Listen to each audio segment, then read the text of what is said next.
We're going to do the stomach and the spleen as our focus this morning. So we're going to start off by coming into butterfly.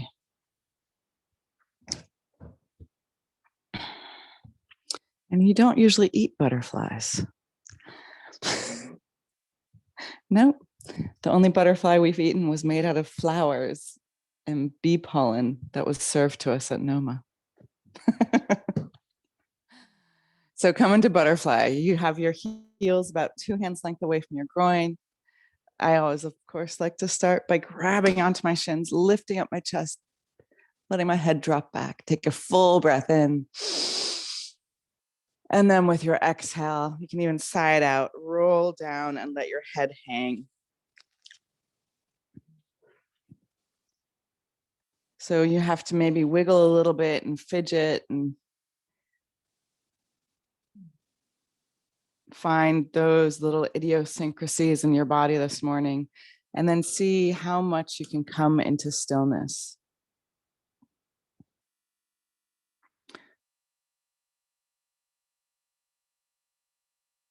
And take a couple moments and notice if you can remember anything from your dreams, or if you have a lingering feeling that's left over from your dreams.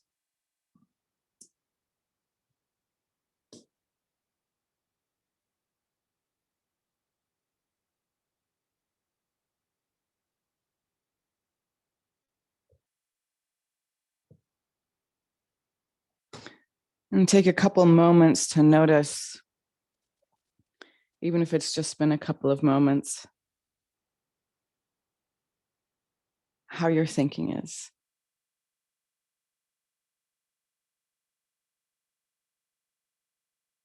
Maybe still waking up, or maybe it's what woke you up and it's been running laps all morning.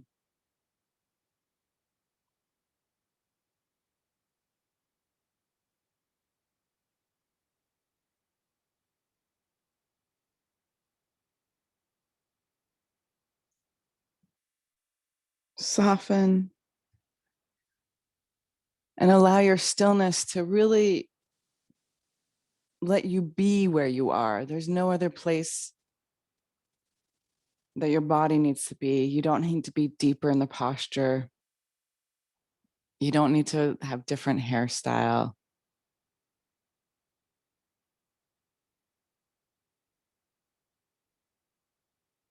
Your toes will be there for fussing with later if you need to.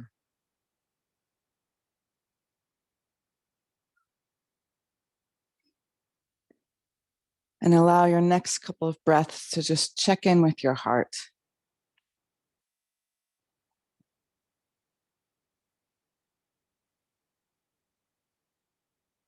Sometimes it's easy to forget how expansive our thinking is and how interconnected to so many stories and memories and ideas.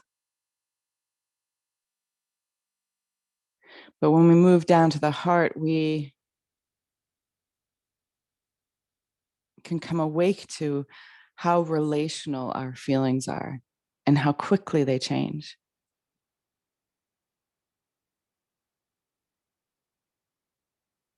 So even noticing just now in the beginning of class,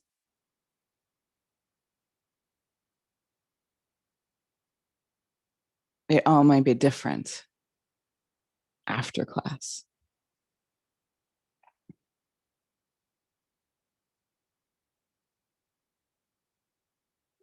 And then move more focused into your body, noticing the energy in your body, the overlying temperance.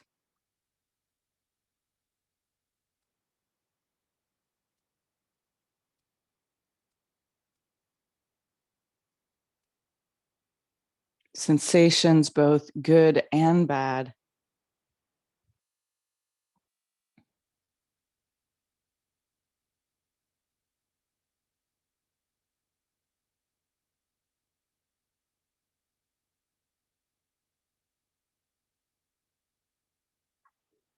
And then with your next inhale, roll up. And we're going to take our right heel behind us. Our left heel can kind of pretty much stay where it was, or maybe you adjust and bring your heels closer to your groin. We're coming into deer pose. And we're going to do the deer twist, basically. So you're going to take your right hand and put it on your left knee. Your left heel is in front of you, your right heel behind you. And then inhale, lift tall in your spine to create more space between your vertebrae, and then move into that space with your exhale and twist.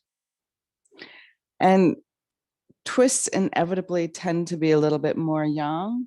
So once you've kind of twisted, see if you can soften. Let your shoulders relax, let your jaw unclench.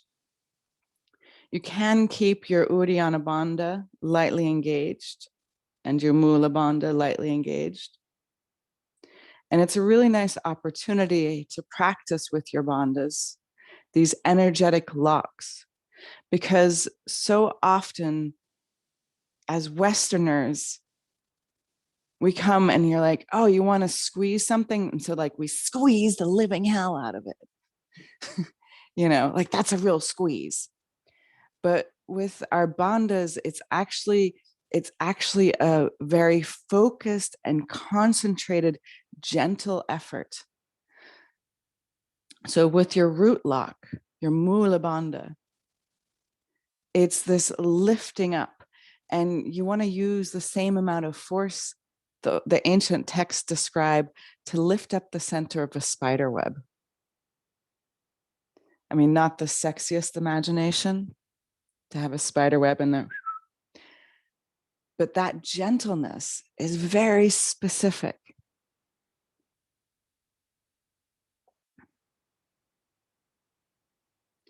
Other texts, a little bit more romantic, talk about the effort it would take to close petals on a flower.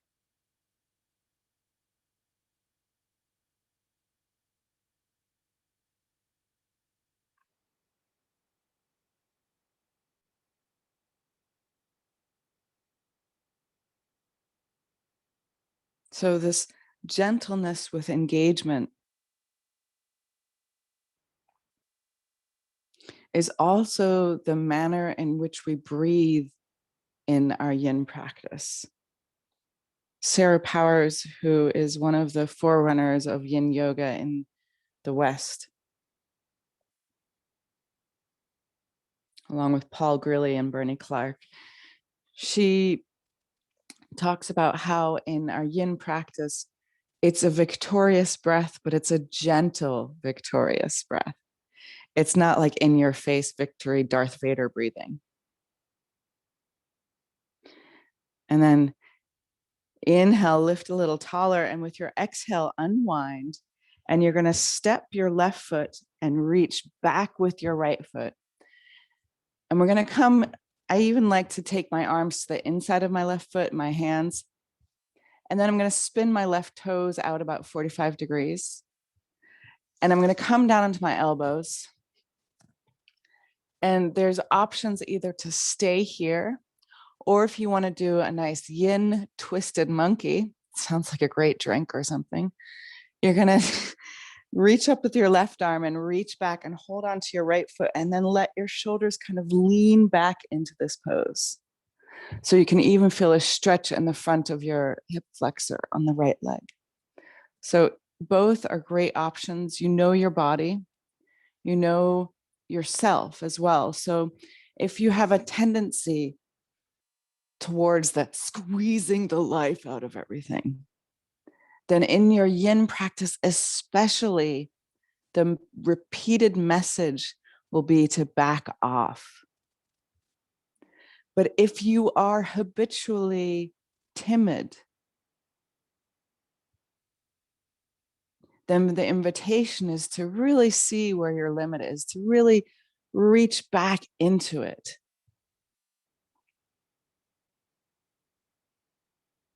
So in our practice, we are constantly discovering ourselves again and again.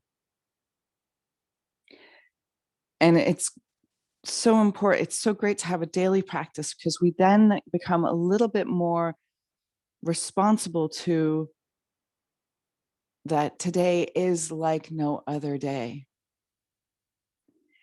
Even if you share the same breakfast table with the same person for 20 years longer, it's still not the same. Your body doesn't show up the same way. Your attention doesn't show up the same way. And then with your inhale, release your foot. If you're holding onto your foot, bring your hands back down to the ground, lift up your chest, and you're going to wiggle into swan. So you toe heel your left foot to the right. Now, if you're quite tight in your body, you can do this hybrid between a swan and the deer pose, where you just bend your back knee a little bit. So you can see that this is a very extended deer pose. If you have the flexibility to have your hips pointing straight forward, fantastic. And you can even give yourself a little assist by bringing a pillow or books underneath your left buttocks. And we stay lifted here, love bug. So you want to stay in swan. So we're not going straight into sleeping swan. Hope son, hey son. We have a tendency to want to just go, oh yeah, swan, boom, and lie down and go back to sleep. I mean, I've maybe been known to nap in this pose during a yoga class, you know, just catch a couple Z's.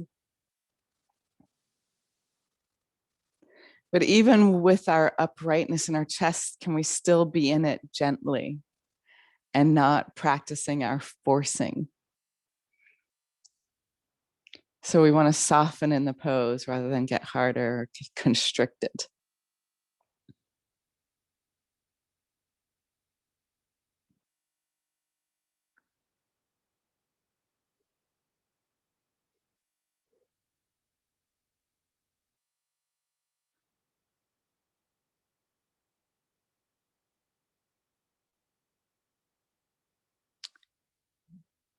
The stomach and the spleen are the couple in center stage today. And the stomach is the yang organ, more responsible for just the physical elements of digestion. And the spleen is the yin organ. And this is really for the timing, and it's not the gross, like large themed digestion. It is the very nuanced, specific elements of the spleen that are able to distinguish between what is needed and useful and pure for the body to keep and what is used up and ready to be sent out as waste in the body. So what we get from eating food, the purest essence of that food, the spleen is responsible for distributing it and deciding that it stays in the body. Let's take 10 more full deep breaths here, or 10 full deep yawns.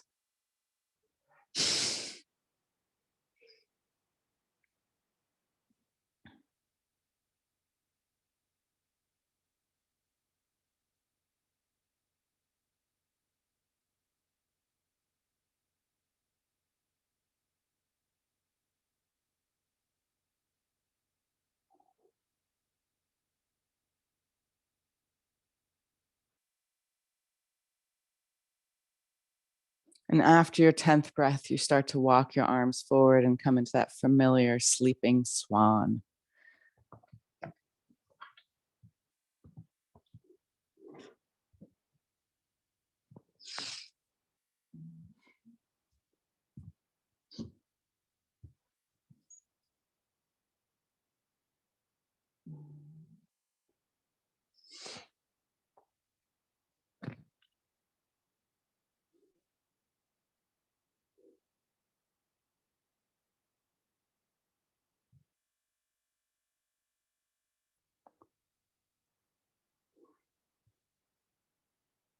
So our spleen has this capacity to decide like what is just filler and what is the essence or the purity of the substance that's been taken into the body.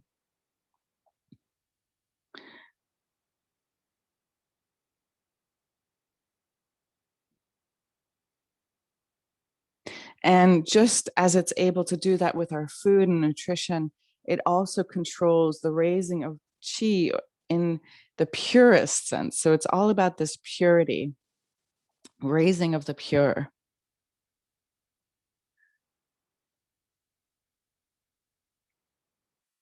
The essence, the nectar, the quintessential elements of the things you've taken in.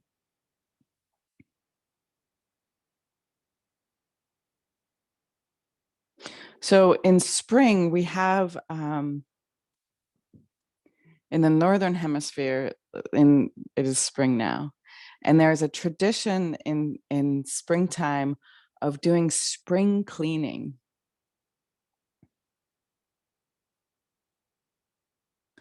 This practice of really, I always picture, spring cleaning with like the windows all open, the fresh air moving through a place and helping every last unneeded thing out of the house.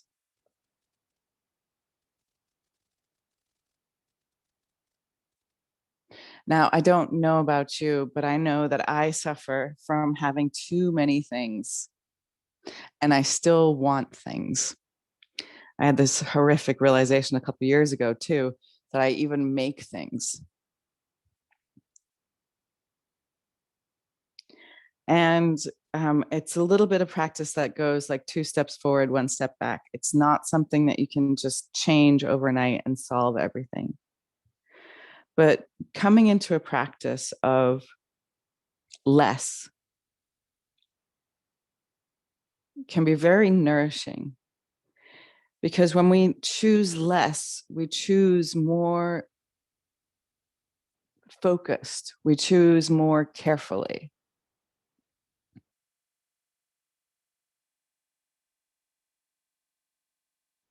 We acquire more particularly.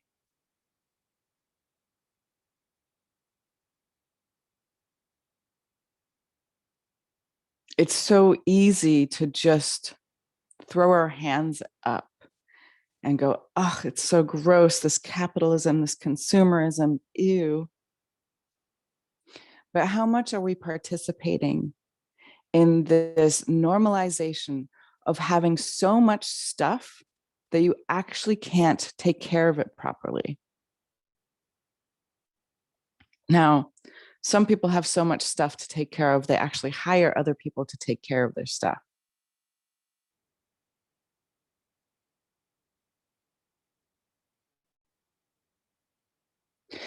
But you want to invite a practice of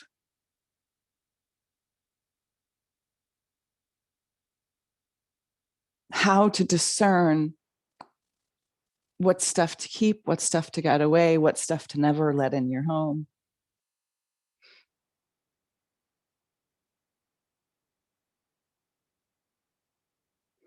And then start to walk your hands towards you.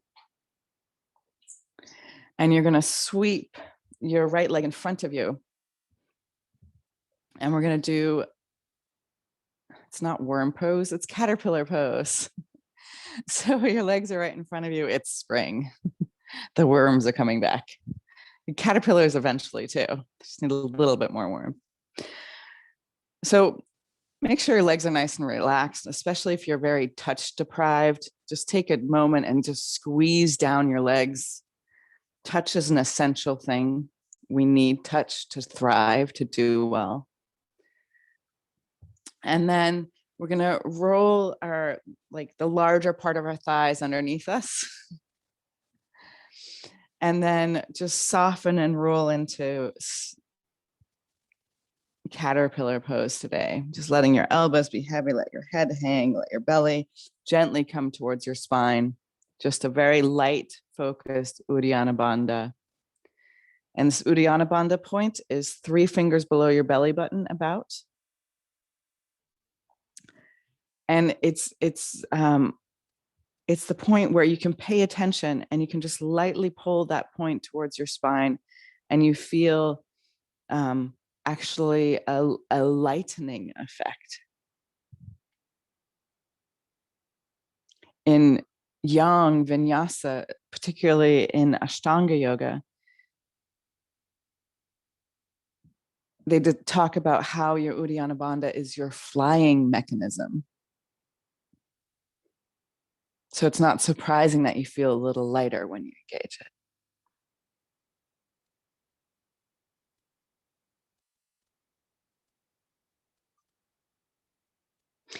With this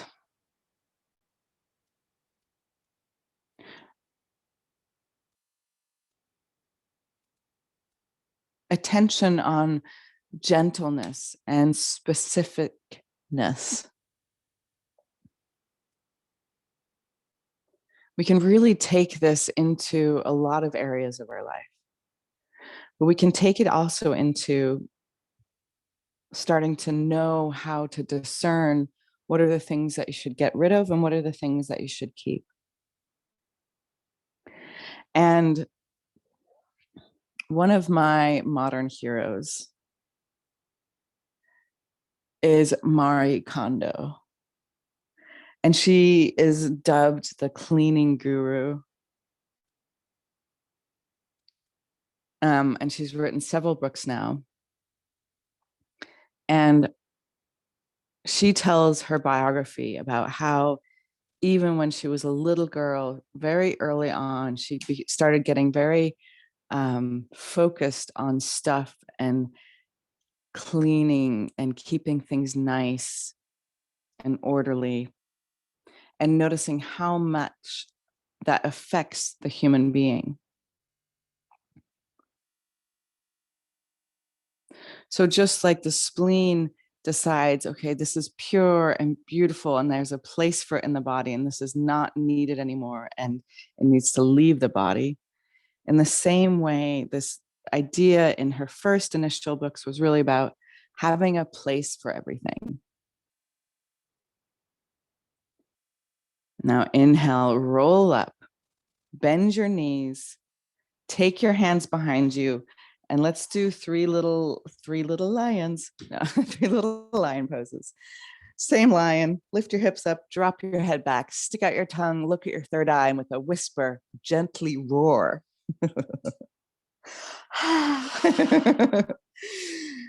2 more times. Put the effort in your butt, lift it up. And 1 more time, lift. Bring your hips down. And then we're going to come into, and you do the little sly Y. Nearly looks like the dub.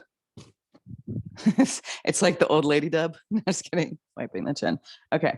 And now we're going to have our right heel in front of us and our left heel behind us for deer pose.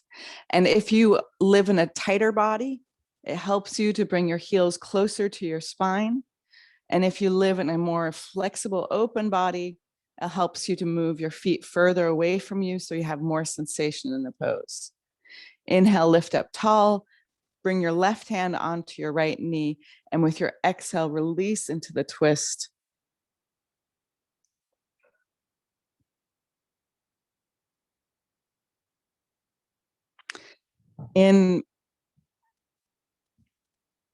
So in her own biography, she talks about kind of trial and error, that she got fixated at one point on really focusing on getting rid of stuff. And she was still young, and she talks about how she would even go into her sister's room. She made a pact with herself to get rid of 1 thing a day. And then she kind of started running out of things to get rid of. So she would like take some of her sister's stuff and get rid of them. And realize that actually maybe that isn't quite the way to do it, that you can't be so rigid with it, as such as getting rid of 1 thing a day. Though for some of us, that still might be a very useful practice for a certain amount of time.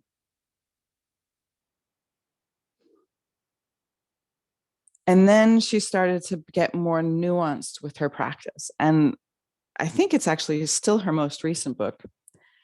It's called spark joy. And the whole practice of how you sort things through things is that whether it's a pillow or a book or your clothes, or you actually have to like bring the things in your hand and notice, does it spark joy in you? And now with some things, it's not as like poetic or romantic, like, okay, like the toilet brush, like, does it spark joy in you? Maybe not. I mean, but I'll speak for myself. A clean bowl does put a sparkle in my eye as well. So there is the functionality that I really appreciate and want to have, because the clean toilet bowl does spark joy for me. So it's not going to be as romantic as like going through your jewelry and like having memories that are really, this reminds me of my grandmother, or this, some of it's very like, okay, it's practical, it's an ends to the mean, it's useful, and it has a very specific spot in the household. Take another full inhale as you lift up proud and tall, and with your exhale, unwind to the center. And you're going to slide your right foot forward and reach your left leg back. And then you're going to come down either onto your hands here. You can spin your toes out about 45 degrees. You can even let your knee fall out if you're staying here. Or if you want to go deeper, you come down onto your elbows. And if you want to do twisted monkey, you bend your left knee and hold onto your left knee with your right hand, and you kind of lean back into it. It's not a very passive pose, but you can still be gentle with your focus. And you can feel, especially when you're grabbing onto your right leg, or an opening in the belly of your left thigh. Sorry, when you're grabbing onto your left leg. Hello.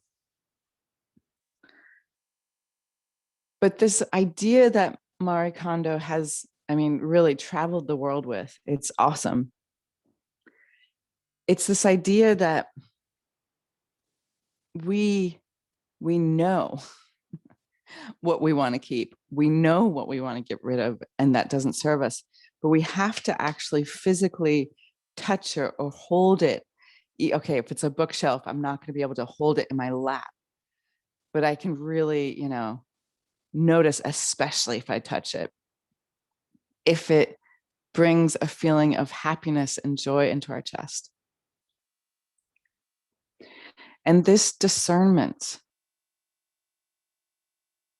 can be an aid to help you minimize how much stuff is around you, how much clutter there is. And what happens, as people describe it, is you end up with just things around you that spark joy in you. And so it becomes a feeling of lightness in your home after you've done this practice.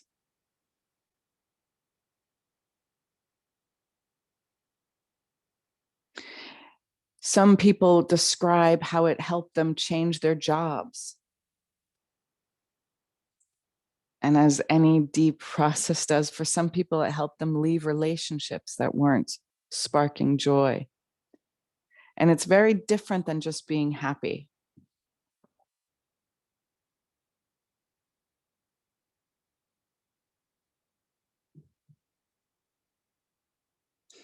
The nuance here is that, like, even challenging relationships can, touch on the spark of aliveness in you, this joy to be alive, even if the relationship isn't always just a cakewalk.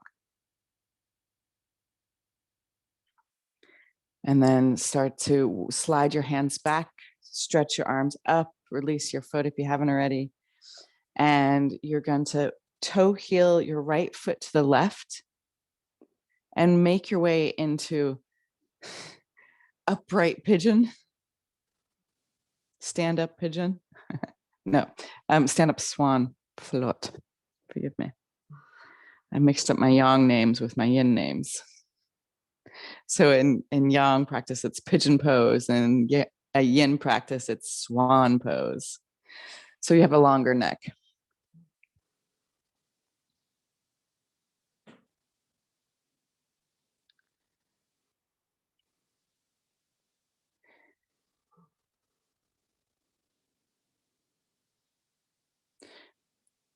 In what Marie Kondo brings, there is something so refreshing at how awake the practice is.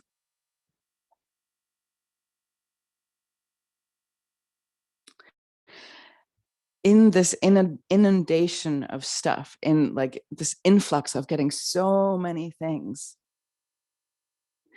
instead of just making us more happy, all of this stuff, you can nearly see it. It's very similar to how I think also computers work on us, but where this excess of stuff around us actually makes our sensations and feelings retreat into us, because there's so much stuff around us. And especially often there's so much stuff around us that doesn't mean anything to us, or we don't even like that much, or it's not important to us, that it actually makes our feelings withdraw from our relationship to stuff.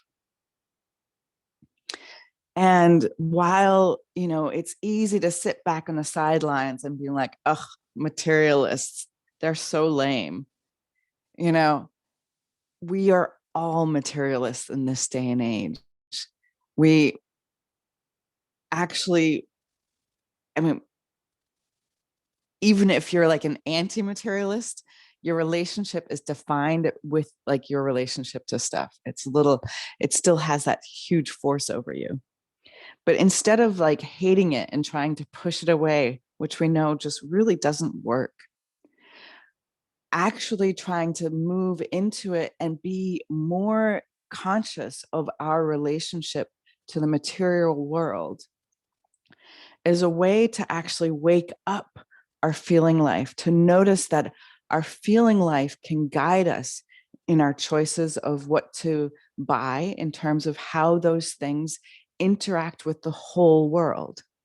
So, for instance, in the Waldorf tradition, the tradition is to use only natural stuff. So natural textures, natural substances, also natural foods. And the idea is that metal and wood and wool and cotton and silk, they all actually have different temperatures and different natures and different qualities about them that are echoed in our being. So, you know, the feeling of a wool sweater is very different than this feeling of a cotton sweater. And then you throw in an acrylic sweater and it's like no feeling nearly. There's very little connection to be noticed with our connection to non-natural fibers. So plastic, there isn't like a deep connection to it. And it's this waste that is just accumulating. It doesn't disappear. It never disappears. So we have plastic everywhere, and they're finding it even in every mammal's womb, including women's, humans. And then start to walk your swan to sleep.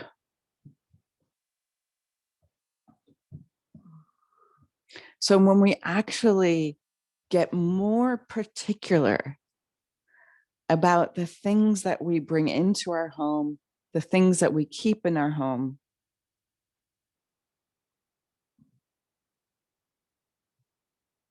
we end up with things that often are more natural fibers, are often made more by hand, and often we can then start to notice that the things that really work for us are things that last longer often than a season. And then we are asked to be responsible for how we treat those things. For instance, we have this lovely dining room table, and it's nothing ornate.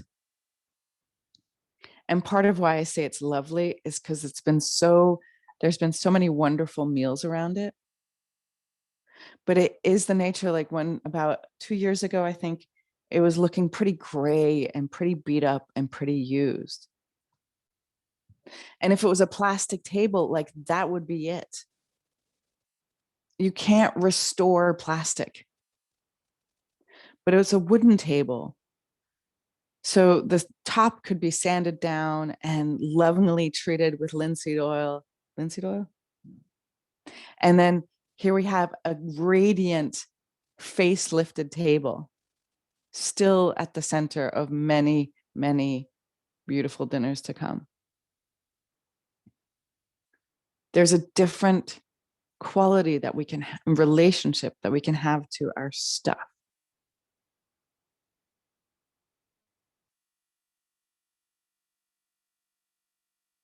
So we don't want to shun materialism and try to hold it outside of ourselves, because we will fail, first of all. But second of all, it misses an opportunity to actually wake up to, we have a wealth of knowledge in our being and in our body about what are the things that we want to see flourish and thrive in the world. What are the things that have nourishment, if not for our body, but for our senses? And it's by awakening this relationship to pure and nutritious and lifeful things that we actually start to, it's like cascade event, where when we become more aware of our inner relationship to stuff, we also become more aware to our inner relationship to the land, to trees, to birds, to the flowers.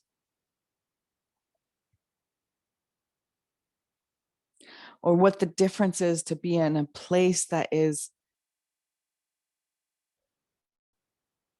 full of plastics and toxins and fabricated en masse, versus being in a place that is more handcrafted.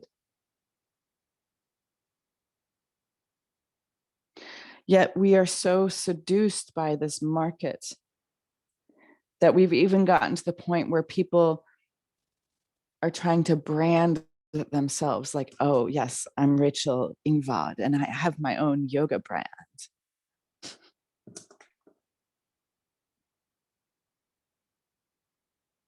Because this world of stuff has the illusion of delivering wealth.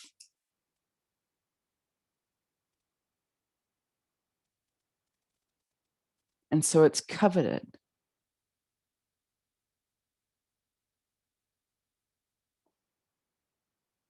And start to walk your hands underneath your shoulders, lift up your chest. And just to work out the wiggles and kinks, you're going to stretch your legs out in front of you and just like, it's maybe like a spark joy pose. Like this is inside what's happening when I see something I like. Yeah. Or maybe you have a different sensation. Let your limbs wiggle. Our spleen actually expresses itself in our limbs and our muscle tone. Woo, shake like a leaf. And then we're going to come into toes pose. So tuck your toes under. For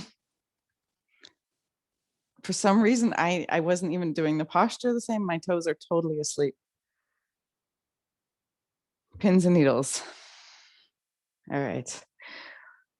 You can let your hands relax next to you or on your lap, wherever is comfortable. And we all have very different sensations in our peripheries, in our bodies. So don't just be obedient. Be mindful of how your feet are doing. And if the meter changes from being annoying to painful, get out of there. Yeah.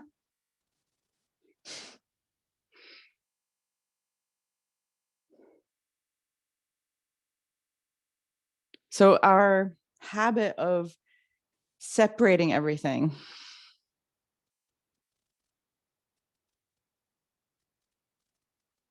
Ironically, yes, that's what the spleen does.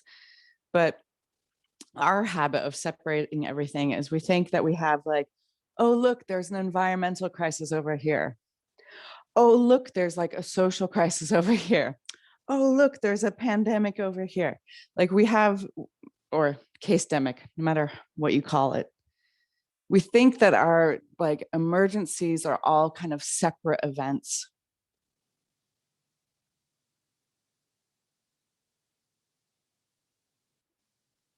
But when we actually start to enliven our connection to ourselves in relationship to stuff, to environments, to other people, you notice again and again, it comes down to what your practice is, but what you believe. Do you really believe that we are interconnected beings? And if that is a yes, then notice what follows that. How do we conduct ourselves?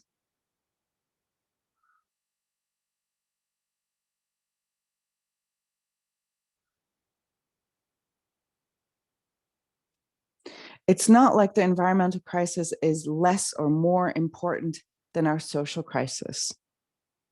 They are a crisis of being.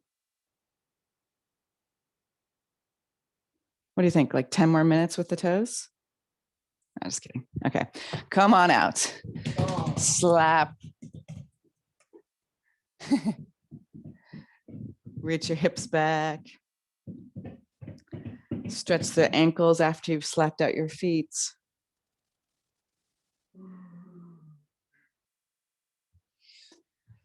And then we're going to slide forward. And you're going to come onto your left side. And you're going to take your right leg straight out of your hip.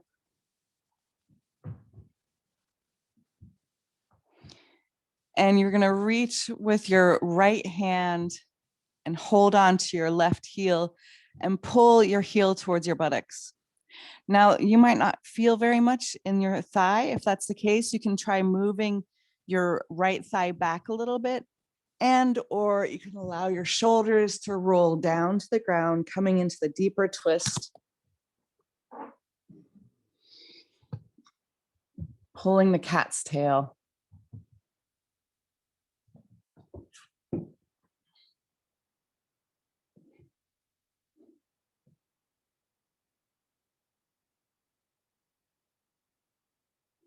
Beautiful.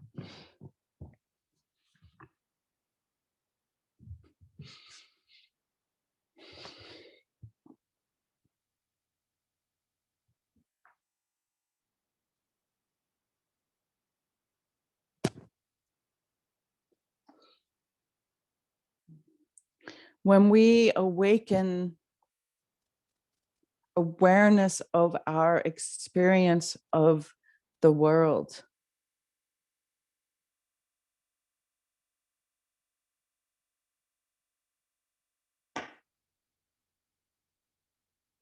we notice that our awareness gives us access to our own guidance.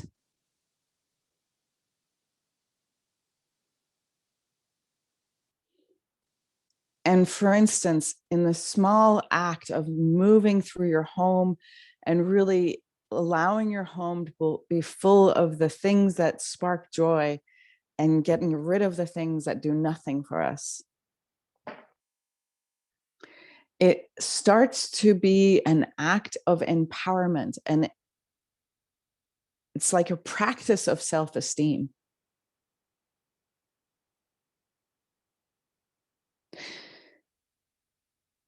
And you will discover that it empowers you in other places. You have clarity around what is for you truth and beauty and love.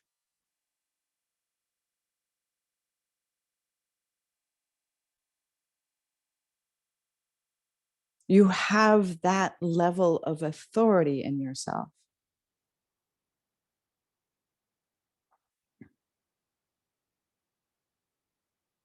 One of the biggest differences between living in a city and living in the countryside is it I also don't I don't like it. Just who does anymore, like watch TV with commercials in it.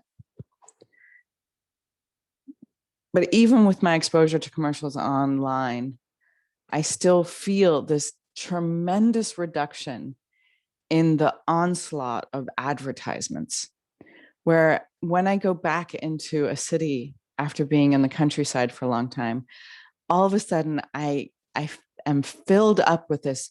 Oh my gosh, I want a purse like that. Oh my gosh, I want to get my hair cut like that. Oh, I want those shoes. I want those jeans. I want that dress. I want that. And all of a sudden, like all of these, like kind of this nearly greediness comes to light again.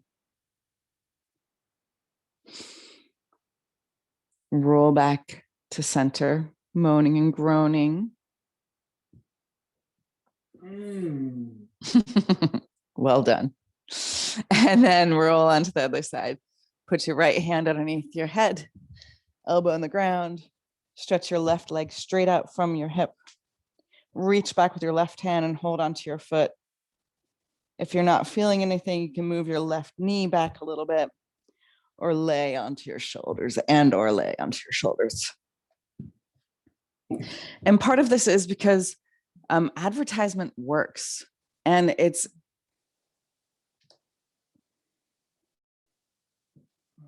this crazy seduction. Like propaganda works, unfortunately. You know, there's like 100 years or more of practice, and it's been refined. It's been so refined that it's become subversive, even that you can hear stories about people who actually are paid to go to bars and talk about certain things. Mm-hmm. And all of any level of these commercials, whether it is, secret and deceptive, where you just think you're talking with somebody at a bar and they're dropping this thing about this product or that thing, event, or it's right in your face, like billboards and magazine commercials.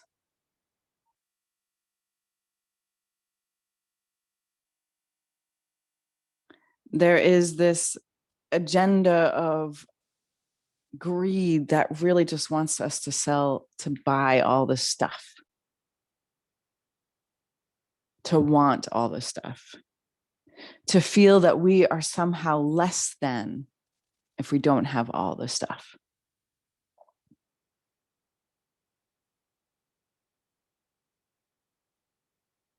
So if you want to be a revolutionary, be clear about your stuff.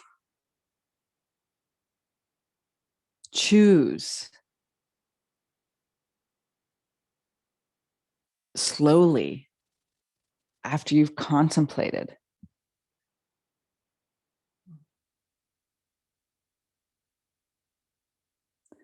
Another nice like criteria with things is like, oh, what would you think 40 years later?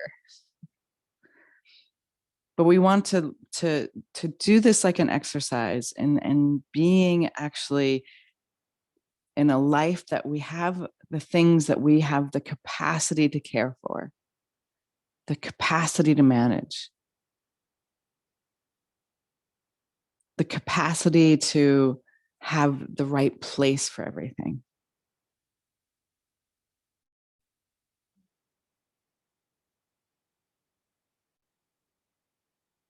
Our spleen actually suffers when we don't have enough real food. And ironically, one of the ways that it expresses not getting enough nutrition is by staying hungry.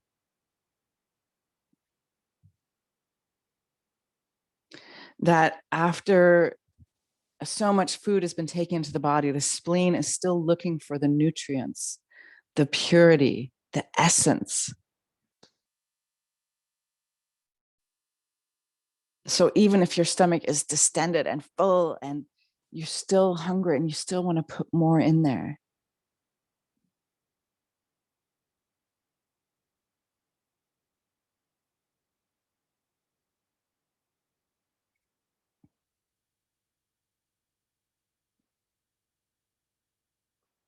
We are being asked to choose more wisely so we can feel and be more alive in ourselves,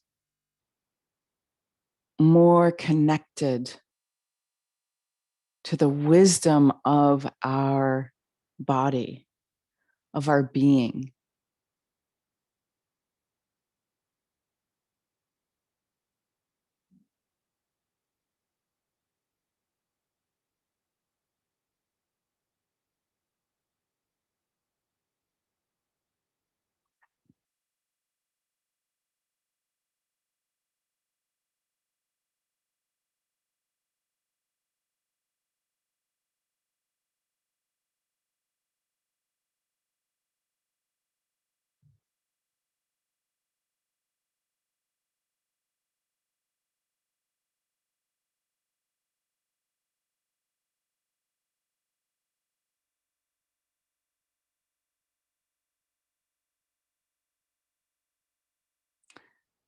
And then unwind your body and actually roll all the way onto your back.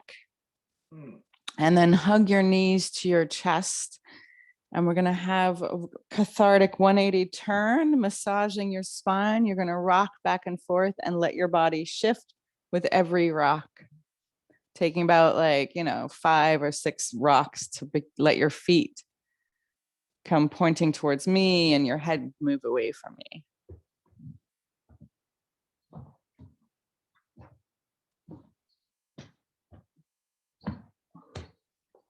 And then let's find our way into Shavasana.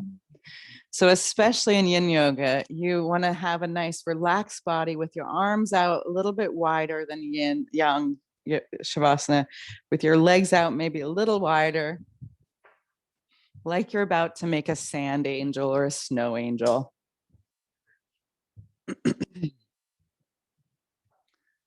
I'll make sure I give you a separate blanket on your feet.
With your next inhale, invite your breath to the edges of your body. Wiggle your fingers and your toes and your face and your nose. With your next inhale, reach your arms high up over your head. Wiggle your feet away from your hands. And with your exhale, curl into a ball and roll onto your side.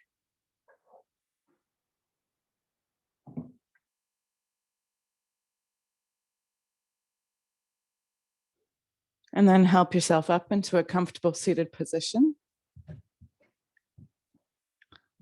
Allow your hands to meet at heart center. With your eyes closed, feel that you're rooting down towards the earth and rising up towards the sky, finding your home in between the two. And let's close with one Om. Empty your breath. Take a deep inhale.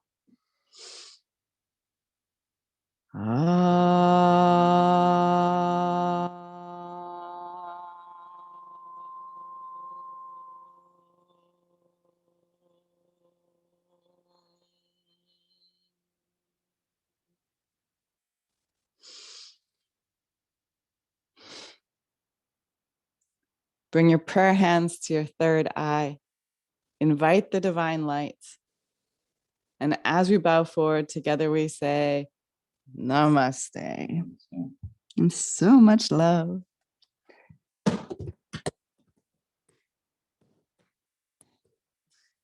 Yeah. And have a wonderful day. Thank you for being here.